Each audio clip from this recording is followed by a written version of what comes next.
श्रीमन नारायण रमा एकादशी व्रत कथा।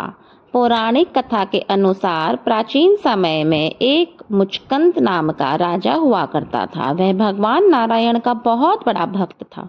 उसकी एक पुत्री थी जिसका नाम चंद्रभागा था। राजा ने अपनी बेटी का विवाह चंद्रसेन के बेटे शोभन से कर दिया। शादी के बाद चंद्रभागा एक बार अपने पति के साथ मायके आई। उसी समय रमा एकादशी का व्रत आने वाला था। चंद्रभागा जानती थी कि उसके पिता के राज्य में एकादशी के दिन सभी लोग व्रत रखते हैं। इस दिन ना कोई इंसान भोजन करता है, ना ही कोई जानवर भोजन करता है। एकादशी से एक दिन पहले राजा ने राज्य में घोषणा करवा दी कि रमा एकादशी आ रही है, इसीलिए इस दिन नगर का कोई भी व्यक्ति भोजन ग्रहण ना करे। यह सुनकर दामाद चिंतित हो गया। दरअसल राजा का दामाद शोभन बहुत कमजोर था। उसने अपनी पत्नी से कहा, मैं बहुत कमजोर हूँ, पूरा दिन बिना भोजन किए नहीं रह पाऊंगा, क्या करूं?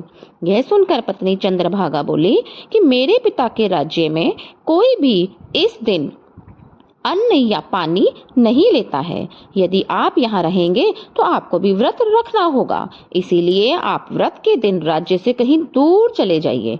पत्नी की बात सुनने के बाद पति ने कहा, यदि ऐसा है तो मैं भी इस दिन व्रत रख लूंगा, जो किस्मत में होगा होकर ही रहेगा। इसके बाद शोभन ने विधि पूर्वक रमा एकादशी का व्रत रखा, लेकिन व्रत के दौरान उसे बहुत भूख लगने लगी और बहुत ही ज्यादा कमजोरी महसूस होने लगी। वह पूरे दिन भूख के कारण दर्द और कष्ट झेलता रहा। रात को जागरण के समय वह बहुत कमजोर हो गया और सुबह होते ही उसके प्राण निकल गए। इस घटना से नगर में शोक का माहौल छा गया।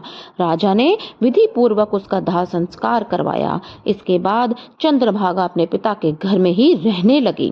रमा एकादशी व्रत के प्रभाव से शोभन को मृत्यु के बाद मंदराचल पर्वत पर एक सुंदर दिव्य नगर मिला।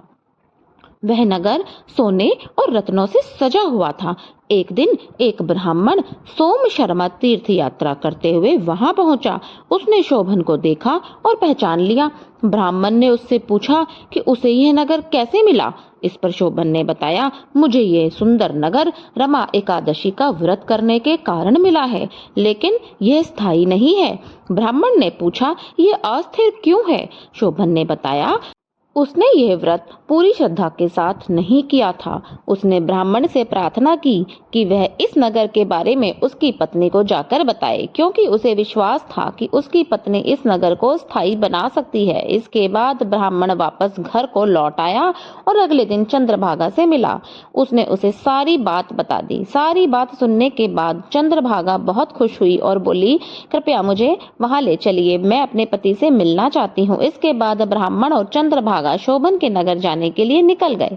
सबसे पहले ब्राह्मण उसे लेकर वामदेव ऋषि के आश्रम चला गया। वहां वामदेव जी ने वेद मंत्रों से चंद्रभागा का अभिषेक किया।